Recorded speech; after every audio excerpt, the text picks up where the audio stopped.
I never thought a leftover glass of wine would end up breaking my heart. Sunday night, October 6th, 2024. The house was quiet except for the soft clink of cutlery and the hum of the dishwasher. I was upstairs folding towels when I heard laughter from the kitchen downstairs. Max and Gabrielle had stopped by for a quick hello before heading to her cousin's engagement party. I'd offered them dinner, spaghetti and garlic bread, but Gabrielle waved me off with her usual tight smile and, "We're just passing through." They didn't know the Ring camera above the pantry cabinet had a mic, didn't know I'd accidentally left it recording while trying to reset it earlier. That's how I heard it. "All she's good for is footing our bills," Gabrielle said, a sneer threading through her voice. Max chuckled. "Well, she does it well." The sting of it hit like acid in my stomach. I leaned against the doorframe, the warm towels pressing against my chest like a shield. I didn't move, just listened. The scrape of forks on plates, the pop of a wine bottle. Her voice again. She pays the car note, the rent, even our damn groceries, and she thinks she's helping. Gabrielle laughed like it was the best joke she'd ever heard. Max didn't stop her. He didn't correct her. He didn't even flinch. As long as she's happy writing the checks, why rock the boat? I stood there, sock in hand, my ears ringing. For a split second, I thought I'd misheard. That maybe it was some inside joke, a cruel impersonation of people they knew. But no, those were their real voices. Gabrielle's condescension, Max's complicity. In my kitchen. At 204 Glenwood Avenue, SE. The same house Max was born in. The same kitchen where I used to cut the crusts off his peanut butter sandwiches. They thought I wasn't listening. They thought I was just Mama Renata, the human wallet with soft eyes and soft boundaries. I pressed the towel to my mouth to keep from making a sound. Later, I played back the recording. The file was crisp, clear. Gabrielle's wine glass clinked like a bell, marking the moment the illusion shattered. I copied the file to my phone and named it Bills Only 100,624, MP4, just in case I ever needed to remind myself. Because after that night, everything changed. The next morning, October 7th, I woke early and sat at my desk in the upstairs office, the one they never bothered to ask about. The sun hadn't fully risen, but the air already held that sticky Atlanta heat that clings to your skin like a question. I opened the window for air and let the sounds of the city slip in. MARTA brakes screeching 2 blocks over, the low whir of delivery trucks. I used to love mornings. I used to think if I stayed useful, stayed generous, stayed needed, I'd always be loved. But that was before Max laughed along with his wife while I stood just upstairs folding their towels. I lit the little sandalwood candle on my desk, the one I save for quiet rituals, and pulled my journal from the drawer. The cover was cracked leather, soft from years of use. Inside were pages of a woman I almost forgot. Me, not Mama. Not the financier of their lives, just Renata. I flipped to a fresh page and wrote at the top what I remember about myself. I stared at those 7 words until they stopped blurring. Then, slowly, I began. I used to paint magnolias in oils. My hands could stretch across a canvas for hours without aching. I used to sing in the alto section at Mount Zion every 4th Sunday. I made pot roast from memory and balance sheets without help.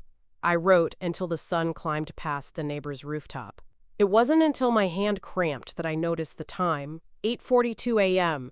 My pension stub was still sitting in the tray beside me. $2,237 this month, same as last. It used to feel like security. Now it felt like bait I'd handed to 2 grown adults who smiled when they fed off me. The stub was folded beside old receipts and a flyer for a senior watercolor class. One never took because Gabrielle needed help with a last-minute bridal shower last spring. My cell buzzed on the desk. Max, again. I didn't answer. Instead, I made another entry. October 7th, day 1 of no excuses. I signed it like a vow. They didn't see me anymore. Not really. But I was still here, still breathing, still whole. Tired, yes, but not broken. They didn't know it yet, but the woman who had paid their rent, their groceries, their comfort, had just sat down to do the math. 2 days later, on Tuesday morning, I found myself pulling into the Kroger lot on Moreland Avenue with a cart full of groceries meant for people who hadn't called me all week. Old habits run deep. I still used their loyalty number. Still remembered Gabrielle's favorite oat milk and Max's allergy to shrimp. I bought ground turkey instead of beef, cheaper and healthier, as Gabrielle had once dictated.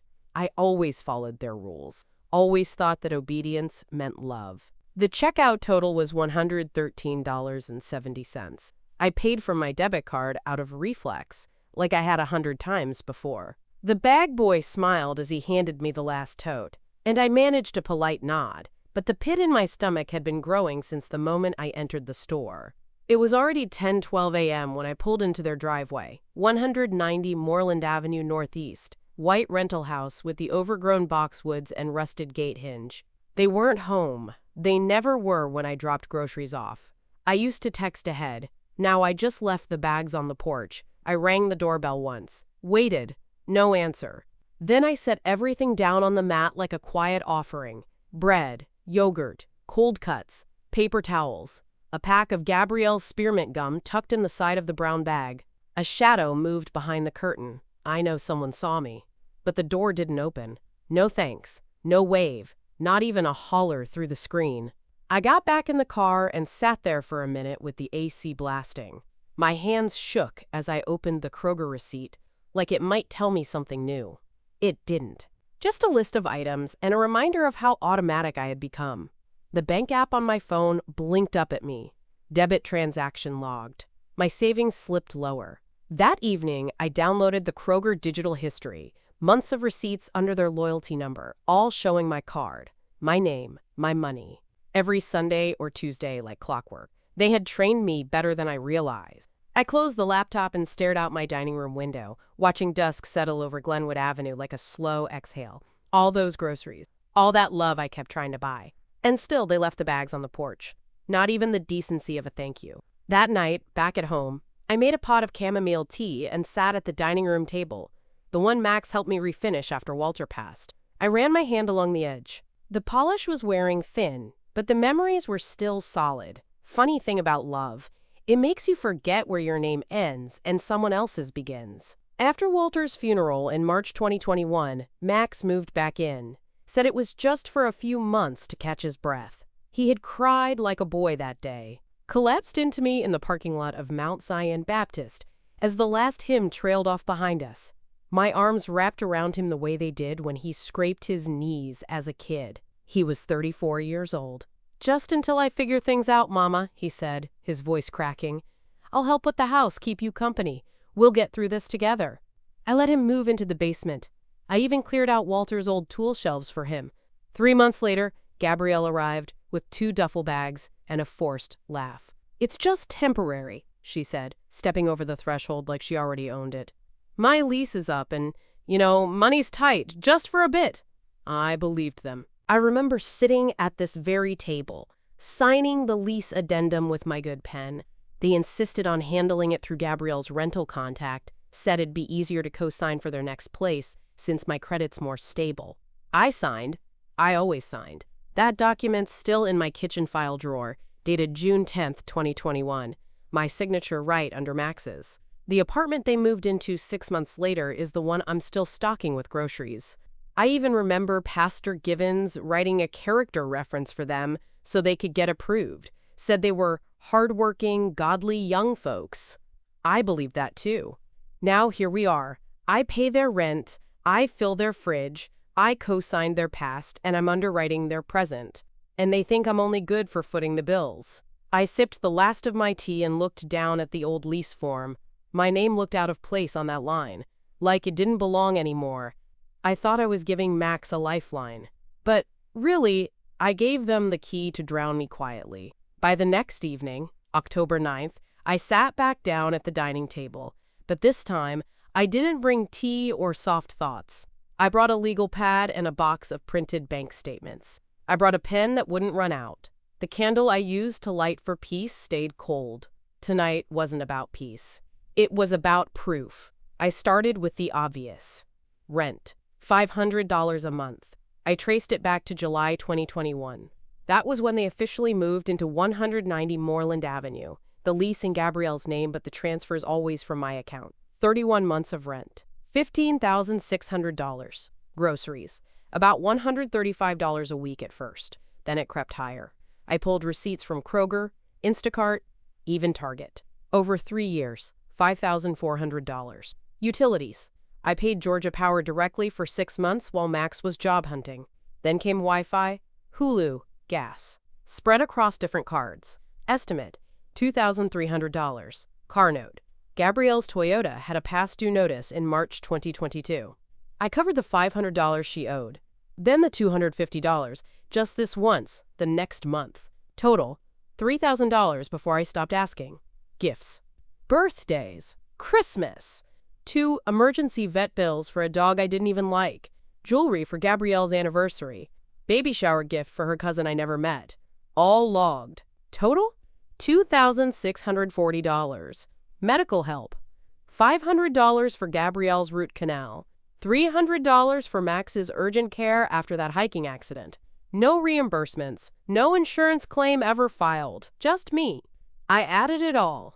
$15,600 rent, $5,400 groceries, $2,300 utilities, Wi-Fi $3,000 car, $2,640, gifts $800 medical total, $28,940. Money I can never recover.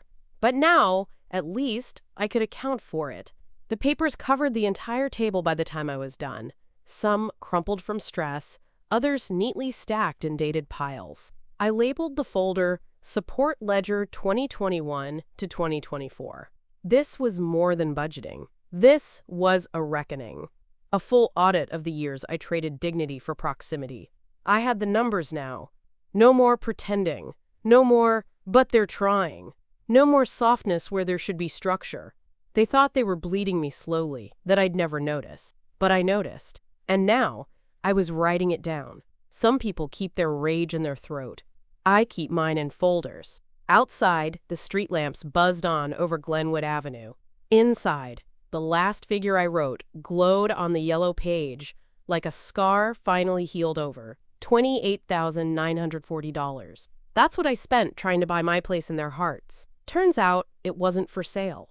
It was August when Gabrielle asked me about the life insurance. We were sitting on the back porch, that heavy Georgia air clinging to our skin. I had just served us sweet tea.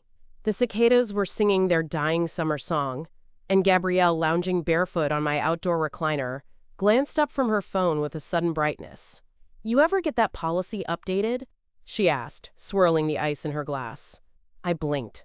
"What policy?" "You know, life insurance. With all that going on," she waved vaguely toward the house. "Just curious if everything's set up right, just in case." I must have frowned, because she rushed to add, "I mean, not to be morbid. It's just something everyone our age should think about, especially with your health and all."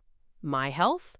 I was still walking 3 miles a day and handling my own grocery bags. She chuckled like it was a joke, then tapped her phone a few times and pivoted the conversation back to a recipe for stuffed peppers. I let it slide. I always let things slide with Gabrielle. But that night, lying in bed, I couldn't shake her words. Just curious. I dug into my file drawer, the one in the bedroom closet behind the winter scarves. There it was, my MetLife policy, updated last year. I flipped through the fine print and saw what I already knew. Walter had left me as sole beneficiary, and I'd never added anyone else. No secondary, no contingent, just me. The next morning, I texted her, "Yes, the policy's fine. Why do you ask?" She replied 10 minutes later. "Just looking out for you 2 hearts we care about you, Mama R." Mama R. That's what she called me when she wanted something. Not when she left the groceries on the porch. Not when she drained the savings account. I never told them was once for travel. I screenshotted the message and saved it to a folder on my phone, titled August Cues. It was subtle. Too subtle for most. But in hindsight, it was the first note in a symphony I'd been too tired to hear. They weren't just careless. They were calculating. And while she was asking about insurance, I was still setting the table for Sunday dinner like they deserved it. That policy wasn't a comfort to them. It was a countdown. October 10th, 10:32 a.m. I was sitting across from a young teller at the Wells Fargo branch off Ponce de Leon, staring at a charge I didn't recognize. $742.98. Savannah Serenity Spa Resort. "Ma'am," Jameson Fields said gently, rotating the monitor toward me, This was booked under a mobile authorization. It was processed through your Wells card, ending in 2204. I didn't even have the app installed on my phone. I'd come in that morning to withdraw $200 in cash. That's it. But something told me to glance at the online ledger. And there it was. Spa treatments, hotel stay, and 2 separate Uber Eats orders from a place called the Grove Bistro. I pulled out my phone, searched my texts. Gabrielle had sent one photo that same weekend, Saturday night. Relaxing weekend in Savannah, smiling face. Max had added a red heart emoji. No mention of cost. And now here I was, sitting in a cold lobby under flickering fluorescent lights, learning I'd financed their couple's massage. Jameson looked uncomfortable. Would you like to dispute this transaction? I nodded, my throat thick. Yes. File it now. He tapped on his keyboard, printed a form. We'll submit a fraud investigation today. You should receive a provisional credit in 3 to 5 business days. I signed the form with shaking hands. Just to confirm, he said, eyes skimming the screen. This isn't a transaction you authorized, not a joint account charge? No, I said.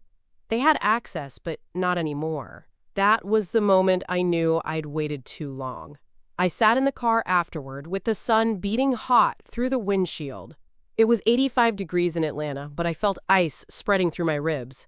I stared at the screenshot I'd taken of the charge and tapped out a message to Max. Me. Did you use my Wells card for your trip? 3 dots appeared, then disappeared, then appeared again. Max. Gabrielle thought it was the shared one.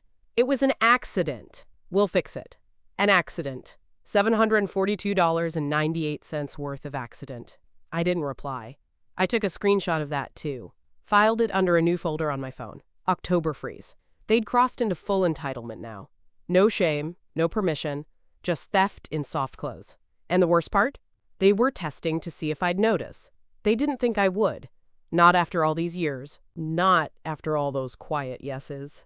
But this time, I wasn't shaking. I was documenting. And somewhere between the spa charge and the signed fraud form, I stopped feeling ashamed. I started feeling dangerous. The next day, October 11th, I was wiping down the counter when the phone rang. Mrs. Richter? This is Vanessa King from Mortgage One. Just calling about your October payment. It's 2 weeks past due, and I wanted to check in. My heart stopped. That can't be right, I said. The payment's automatic. She double-checked. Yes, ma'am. Your last successful transfer was September 5th. October's hasn't come through. Do you want to use the same account on file to pay now? I felt dizzy. The house was dead silent, except for the low hum of the refrigerator, suddenly too loud. Let me call you back, I said. I hung up and opened my laptop, hands cold against the keys. Mortgage One. Account ending in 78,844. My name. My home. And Max had been handling the logins just to help. The screen confirmed it. Payment not processed. Past due. $1,145. I didn't call him. I didn't text. I walked out back to the garden, knelt down beside my mom's, and pulled weeds with more force than necessary. Dirt under my nails. Sun burning my neck. I needed something to ground me, because he'd promised, swore up and down, that he'd never miss a payment. I had let him manage it back in 2022, after a mild fall left me off my feet for a few days. Let me help, Mama. I'll handle it all online. You just rest. But now, in the middle of October, I was 2 weeks late on my mortgage. Me, Renata E. Richter, who never missed a bill in her life, who once paid an overdue water notice for the neighbor across the street out of sheer principle. I paced the kitchen, opened the fridge, closed it again. I couldn't eat, couldn't sit. Then, I opened the door to the hall closet and pulled out the fireproof box. Inside, the deed to this house, bought with Walter's pension and 34 years of teaching. I clutched it like armor. Max called an hour later. Hey, Ma. Got a weird call from the mortgage folks. I forgot to process the payment. I'll fix it tonight, okay?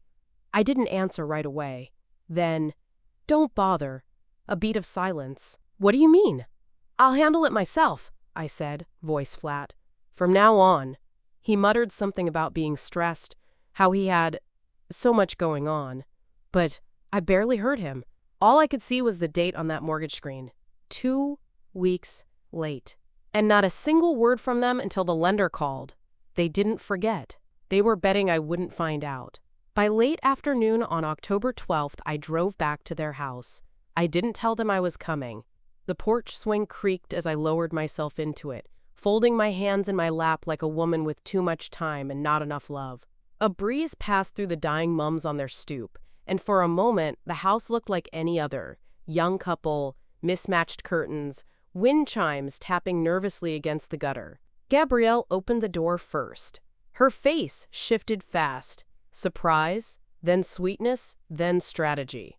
"Mama R," she said, like nothing had ever been wrong. "We were just talking about you." I looked past her into the living room. Max sat hunched on the couch, fiddling with his phone like a boy waiting on a punishment. He stood when he saw me. "Come in, Ma," he said. "Please." I stayed on the swing. They sat down across from me like students caught cheating.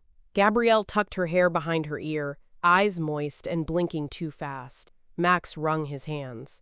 "We messed up," he said first, voice low. "I should have been more careful with the mortgage. And the card." Gabrielle added quickly. "The spa thing. That was, honestly, Mama R, it was stupid. I'm sorry." She used that syrupy tone again, the one she saved for when she needed money or mercy. "We've just been so stressed," Max said. "Work's been crazy, and we've been stretched thin." "That's not your fault. You've been more than generous." "We know that." Gabrielle nodded. "Way more. We've taken you for granted, and we see that now."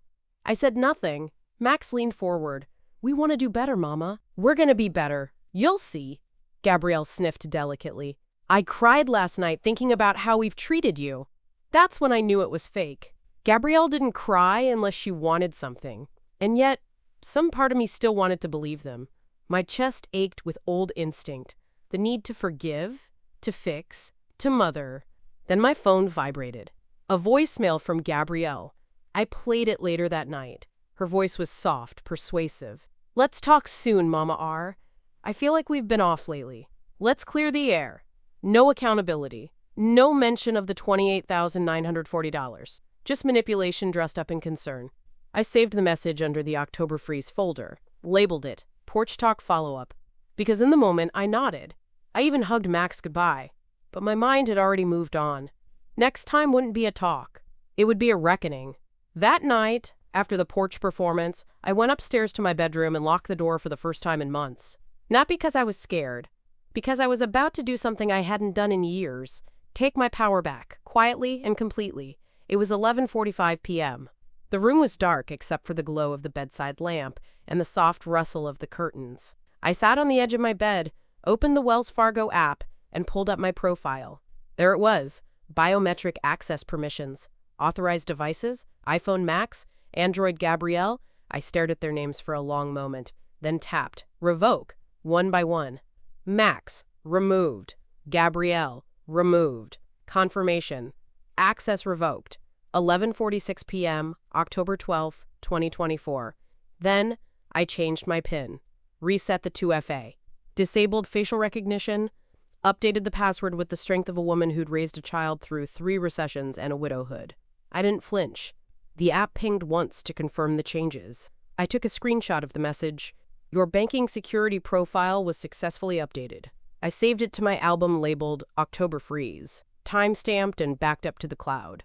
They wouldn't know it yet, but by the time the weekend ended, the faucet would be dry. The pipeline closed, the free ride over. I stood and walked to the mirror. My reflection met me with the weariness of someone who had spent too many years giving and too few being seen. But there, beneath the lines and softness, was something sharper than before. Resolve. I closed the app and placed my phone face down on the nightstand. Then I opened the top drawer and pulled out the spare key ring, one they hadn't used in months, but still had copies of. My fingers hovered over it, and I whispered to the empty room. Not yet, but soon. They had no idea what door had just closed on them. I lay back against my pillow and watched the ceiling fan turn in slow, deliberate circles. Tomorrow, I would walk into that bank. I would cancel the transfers. I would breathe easier. But tonight I slept like a woman unshackled. Not angry, not vengeful, just done. They thought I was too old to notice. But I wasn't confused. I wasn't lonely. And I wasn't going to die paying for their comfort. The bank account was mine again. And soon, so was my life. The next morning, October 13th, I was the first one through the doors at Wells Fargo on Memorial Drive. Sharp 9 a.m. No makeup, no earrings, just a firm chin and the manila envelope tucked under my arm like scripture. The lobby was quiet, humming with fluorescent lights and the slow grind of early transactions. I walked straight to the counter. "Carla Redmond, please," I said. The teller nodded like she recognized the edge in my voice. 5 minutes later, Carla appeared, all professionalism in her burgundy blouse and pearls. We'd spoken before, but only in passing. She smiled cautiously. "Mrs. Richter, what can I help you with today?" I didn't sit right away. Just opened the envelope and laid out the printed list. "Cancel every recurring transfer going to these accounts. Close the joint card ending in 2204. And remove any automated withdrawals marked family support. Effective immediately." Her brows lifted slightly, but she didn't flinch. "Understood. May I ask if there's been an issue?" "There's been a shift," I said, folding my hands. "One I should have made years ago." Carla nodded slowly, pulled up my file. "You're the primary on all these. Canceling won't be a problem." One by one, she read them off as she deleted. $500 monthly rent transfer to Max Richter. $400 recurring grocery reimbursements to Gabrielle J. Richter.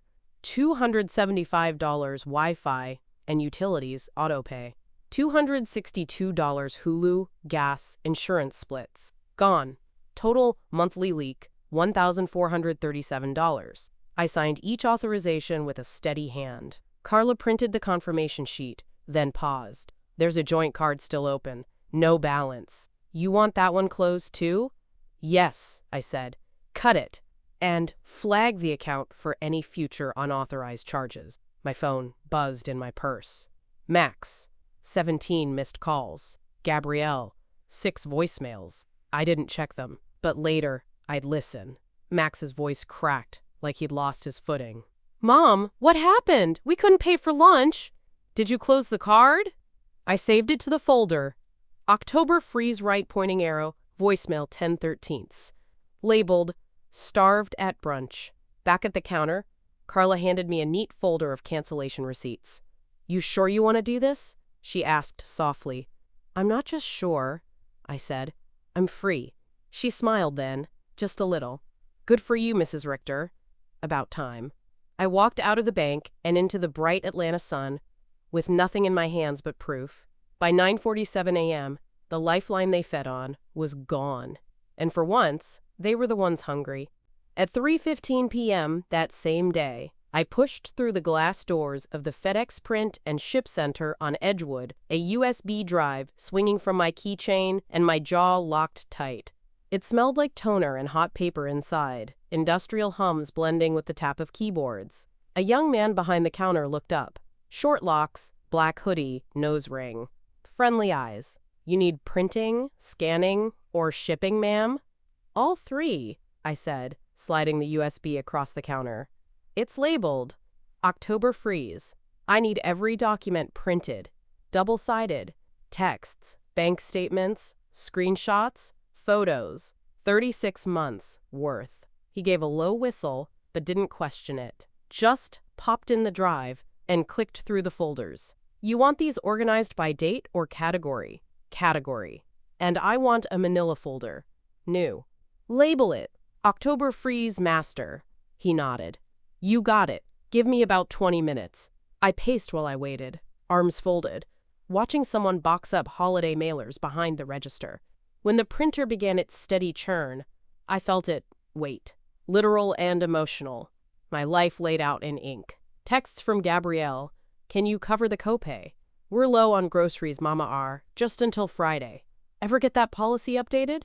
Just curious, 2 hearts. Photos of Zelle transfers. Screenshots of late-night Venmo requests. My Wells Fargo login logs. Gabrielle's Savannah Spa receipt. Everything with a timestamp. Everything with $1. At minute 18, the clerk returned with a thick stack, neatly stapled and tabbed. "This everything?" I checked. "Yes." He slid the papers into the folder, pressed it shut, and handed it back to me like a sacred object. "You okay?" I met his eyes. "Getting there. Name's Davon, by the way. If you need more runs, come back. I'll be here." "Thank you, Davon," I said, and meant it. I paid in cash, $18.42 for the printing, plus another $5 for the extra folders. When I got back in my car, I laid the folder in the passenger seat like a co-pilot. The weight of it was nothing compared to what it held. In my hands now, a paper trail of $33,000 lost, 36 months of silence, every small betrayal printed on 8.5 by 11. They had no idea this existed, but they would soon. I drove home with the windows down, the air crisp and clear for the first time in months. Justice was coming, and I had the documents to prove it. The next evening, October 14th, I walked through the side entrance of Mount Zion Baptist Church into the fellowship hall, that familiar mix of pine sol and coffee, grounding me like gospel. They were already waiting, 3 chairs at the round table, one for each ally I hadn't leaned on in far too long. Pastor Givens stood first, smoothing his charcoal vest. "Renata," he said with that low, steady voice, "you didn't need to bring anything but yourself." I handed him the folder anyway. Mrs. Hill, my next-door neighbor for 20 years, hugged me tightly. She smelled like cocoa butter and peppermint. "About time you told somebody," she whispered into my shoulder. And Laura Chase, my new attorney, young but sharp as a tack, flipped the folder open the moment I set it down. "This," she said, eyebrows raised, "is meticulous. You built a better case than half my clients ever do." I sat down slowly, palms flat on the table. The ceiling fans whirred above us. Folding chairs creaked as we leaned in. "I need to protect myself," I said. "Not just from what they've done, but from what they might try next." Pastor Givens nodded solemnly. "You're not the first to come through these doors with family wounds masked as love." I passed out the copies I'd made, one for each of them. "I want legal steps. I want safeguards. I want this in writing." Laura pulled a retainer agreement from her briefcase. "First thing, revoke any co-signatures. We'll begin the trust revisions this week, and Pastor Givens can witness the first revocation." Mrs. Hill added, "And I'll sit on your porch every day if I have to, just to make sure they don't show up uninvited." I almost laughed. Almost. Instead, I exhaled. Long and deep. We walked through everything. Mortgage account reinstated to me. Cards closed. PINs changed. Biometric access revoked. Estate trust under revision. I'd paid Laura the $800 retainer in cash, worth every dollar. She emailed me the receipt on the spot. Subject, Renata, legal steps and security. Before I left, Pastor Givens laid a gentle hand on mine. "What they did was cruel, but what you're doing now, that's holy work." I nodded. Because this wasn't just revenge. This was reclamation. As I walked back to my car under the fellowship hall lights, folder tucked tight under my arm, I noticed something strange. My gait felt lighter, not because the burden was gone, but because it was finally shared. And this time, I wasn't facing it alone. October 15th, 10:30 a.m. sharp. I walked into the notary's office on Memorial Drive, carrying the final draft of my letter. Elaine Truitt, warm eyes, steady hands, greeted me like I was her auntie. "We notarizing justice today?" she asked. I smiled for the first time in days. "That's the plan." I handed her the letter, freshly printed and neatly folded. To Max and Gabrielle, effective immediately. No contact until A, a written apology is submitted, and B, a repayment plan for $33,400 is proposed and approved by my attorney. No further financial assistance of any kind will be provided. Violation of this boundary will result in permanent revocation from my estate and legal notice of trespass. This is not a negotiation. This is clarity. Renata E. Richter Elaine read it, eyebrows raising only slightly. Whew! That's a line in the sand if I've ever seen one. 3 years too late, I said, sliding my ID across the counter. She stamped the letter clean, folded it with care, and sealed it into a USPS priority envelope. Certified copy for me, tracking number taped to the back. At the front desk, I paid cash again. $12.95 for postage, $5 for the notarization. When I stepped outside into the bright October sun, I didn't feel nervous. I felt firm, steady, until my phone buzzed. Gabrielle, just heard from someone that you've been lawyering up. Are you okay? You're scaring people, scaring people. I didn't respond. 2 minutes later, another text. Gabrielle, we can talk. But if you're going to frame us like some villains, we'll have to go public too. Elder abuse isn't something to joke about. My hand clenched around the phone so tight I thought I might snap it. I screenshotted both texts, forwarded them to Laura. Subject line, threat, 10/15. She replied instantly, do not engage. Everything you've done is documented and protected. We expected this. They didn't think I'd follow through. They thought I'd flinch the second they played the victim. They thought I'd back down at the first sign of pushback. But this wasn't guilt. This was war with receipts. I stood at the mailbox, watched that envelope disappear into the blue metal slot, and whispered under my breath, no contact until repayment. It was notarized now, and they were on notice. October 16th, 7 p.m., Ivy Commons Condos HOA meeting. I arrived early, brought my banana bread like always, even though I knew tonight wouldn't be neighborly. The HOA lounge was packed tighter than usual. Mr. Powell organizing papers at the front, ceiling fans churning over polite murmurs and folding chairs. Then the door opened. Max walked in first, then Gabrielle. She wore white. Not a polite blouse or a meeting-appropriate sweater, but a white silk blouse that shimmered under the cheap fluorescent lights, like she thought she was stepping into a courtroom on TV. Her makeup was precise, hair pulled back, posture tall. Max looked rattled behind her, still trying to match her pace. They didn't look confused. They looked prepared. I caught the envelope in her hand before she even sat down. Typed, sealed, probably pre-printed by some online legal template company. Gabrielle clutched it like a prop. A tool. When Mr. Powell asked if anyone had new business to raise, Gabrielle stood. She cleared her throat. I'd like to express a concern regarding a resident. My mother-in-law. Gasps. Some folks turned. Others just froze. She went on. She's been acting confused lately. Erratic. There have been financial inconsistencies. And frankly, we're concerned for her mental well-being. She passed the letter to Mr. Powell. Max kept his eyes on the floor. The letter was titled, Concerned Family Statement Regarding Mental Health and Financial Decision-Making of Renata Richter. I didn't say a word. I didn't need to. Because Mr. Powell opened the envelope, scanned the first page, then let out a dry chuckle. Ms. Richter is more sound than most of us here, Gabrielle, he said. And frankly, this reeks of a family dispute, not a community matter. Gabrielle's face flushed red beneath the powder. She's cut us off financially, she blurted. That's the real reason which she's fully within her rights to do, Mr. Powell said firmly, handing the letter back. Unless you're reporting a crime, this discussion is closed. Gabrielle stood there, frozen. Max tugged her sleeve. You can take that up with your lawyer, Mr. Powell added. Mrs. Carson from 4B whispered loudly. Tried it. They left without another word. As the meeting wrapped, Mr. Powell passed by and tapped my shoulder. You're not the first one to deal with wolves in your bloodline, he said quietly. But you're one of the few who came prepared. I nodded, throat tight. Outside, the air was thick with early fall pollen, but I breathed it in like it was victory. They tried to humiliate me in public, but all they did was reveal themselves. And now? Everyone knew. October 18th, 2 p.m. sharp, the multipurpose room at Mount Zion Baptist was set with long folding tables, a pitcher of lemon water, and a single goal, closure with an audience. I'd emailed the invitation myself. Subject, Family Reconciliation Discussion, hosted by Pastor Givens. Gabrielle replied within 20 minutes. We'll be there. Glad you're finally ready to talk like adults.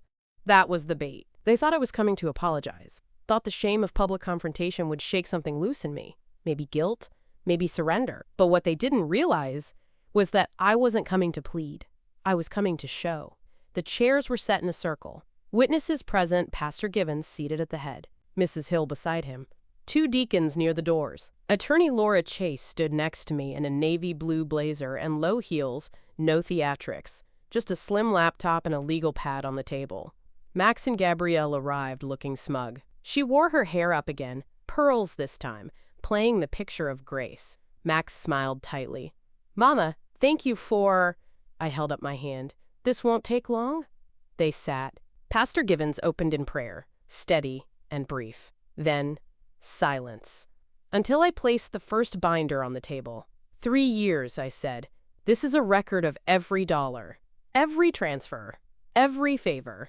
I clicked the USB drive into the church's monitor. The screen blinked on my organized folders, rent transfers 2021 to 2024, unauthorized card use texts, and voicemails, policy inquiries, threats, and HOA incident. Gabrielle shifted. Max reached for his phone. Laura raised a single hand. We'll begin with the $33,400 in documented expenses, she said evenly, and move through the estate changes after that. I watched Gabrielle's face crack first. Then Max's hand curled into a fist on the table. I didn't know about half of this, he muttered. That's because you never asked, I said. You just swiped and smiled. Pastor Givens cleared his throat. This isn't about punishment. This is about truth. Laura clicked to the final slide. 3 columns. Amount spent, repayment proposed, current standing all zeros in the 3rd column. Gabrielle stood suddenly. This is humiliating. No, I said quietly. This is accountability. You brought shame. I brought receipts. She looked at Max. Are you just going to sit there and let her? Max didn't move. And for once, he didn't defend her. Gabrielle turned back toward the door, fuming. You think this is over? I stood too. It's already done. Because in that room, under stained glass and paper cups, the story changed. Not in whispers, but in proof. By 2:17 p.m., the multi-purpose room was silent except for the soft click of Laura flipping to the final page of the packet. Summary of financial support, 2021 to present. The number sat at the bottom in bold, centered on the page like a verdict. $33,400 spent, $0 repaid. Attorney Chase stood and read it aloud, her voice like a judge with no robe. All verified through banking records, receipts, text confirmations, and account logs. These are not assumptions, these are entries. I watched Max's eyes move over each line. $500 rent payments, grocery totals, Zelle notes marked just this once. His mouth opened, then closed. His foot tapped under the table, jittery, like he needed to flee but knew there was nowhere to run. Gabrielle sat stiff beside him, pale now, her pearl earrings gleaming like they were mocking her. Pastor Givens leaned in slightly. You've seen the numbers. You've heard the terms. Is there anything you want to say before we conclude? Max cleared his throat. I didn't realize it was that much, he mumbled. We just thought. You didn't think at all, I said. You assumed I'd keep bleeding and thanking you for the wound. I opened the last folder in front of me. Inside, screenshot of Gabrielle's policy text, copy of the notarized letter, printout of HOA incident summary, Mr. Powell's statement included, the revocation forms, signed and witnessed. I slid it across the table. This is final. No more access. No more assumptions. No more inheritance. Max looked up then, his face stunned. You're cutting us off from the estate? Laura stepped in. Effective today, the documents are filed. Ms. Richter retains full control. Neither of you are listed beneficiaries any longer. Gabrielle stood abruptly, her chair screeching. You'll die alone for this, Mrs. Hill scoffed behind her. Not alone, just free. Max didn't follow Gabrielle out the door right away. He sat frozen, then slowly stood, eyes brimming, but no tears falling. I didn't mean for it to go this far, he said softly. It didn't go anywhere I didn't allow, I said. That's the part one own. He nodded once, then left. And just like that, the door clicked shut behind them. Laura packed the USB drive, the binders, and the folder. Pastor Givens walked over and took my hand. You didn't raise a scene, he said. You raised a standard. I exhaled for what felt like the first time in 3 years. Not because I won, but because the ledger was finally closed. That evening, October 18th, 6:42 p.m., I stood on my own front porch at 204 Glenwood Avenue, SE. The air had cooled, finally feeling like fall in Atlanta. Dry leaves scraped across the sidewalk, and the porch light flickered on as dusk settled over the street. The black iron lockbox hung from the railing. Inside, I'd placed 2 copies of the certified revocation notice. It read, To Max and Gabrielle Richter, as of this date, you are formally removed from all co-signed accounts and agreements, revoked from any current or future inheritance per estate documents filed October 18, 2024, denied access to my residence, keys, mail, or financial records. This decision is final and legally executed. Return of keys requested by 6 p.m. Failure to comply will result in civil action. Renata E. Richter. I didn't need to look at the clock. At 6:42, the Uber pulled up. Gabrielle stayed in the car. Max stepped out alone. His shoulders hunched like he was carrying something heavy for the first time in years. In his hand, a single key ring. No envelope, no note, just the keys. He walked up the steps but didn't meet my eyes. He dropped the keys into the lockbox and paused like he wanted to say something. I didn't open the door, didn't say a word. He finally looked up. Are we ever going to talk again? I held the door frame with one hand. When the first repayment clears, I said, maybe. He nodded slowly, then turned and walked back toward the car. No drama, no apology, just silence. The car pulled away down Glenwood, and I stood alone on my porch, wind brushing against my calves like a benediction. Then I reached into the bag by the door and pulled out the welcome mat. The old one, the one Gabrielle had bought that read, "Home is where the Wi-Fi connects automatically." I folded it up and slid it into the trash bin. The new one was simple. Thick weave, clean black text, mine, now. I laid it down firm, pressed the corners flat with my palms. Behind me, the house was quiet, every door locked, every account secured, the deed resting safely in the drawer next to my father's watch and Walter's pension badge. I walked back inside, turned the bolt, drew the curtains, and for the first time in years, I stood in my own kitchen and listened to the sound of something rare and earned. Peace. No more bills that weren't mine. No more smiles that hid intentions. No more begging to be loved back. Just me, my keys, my name on every line, and the sound of dignity settling in, finally, like it belonged.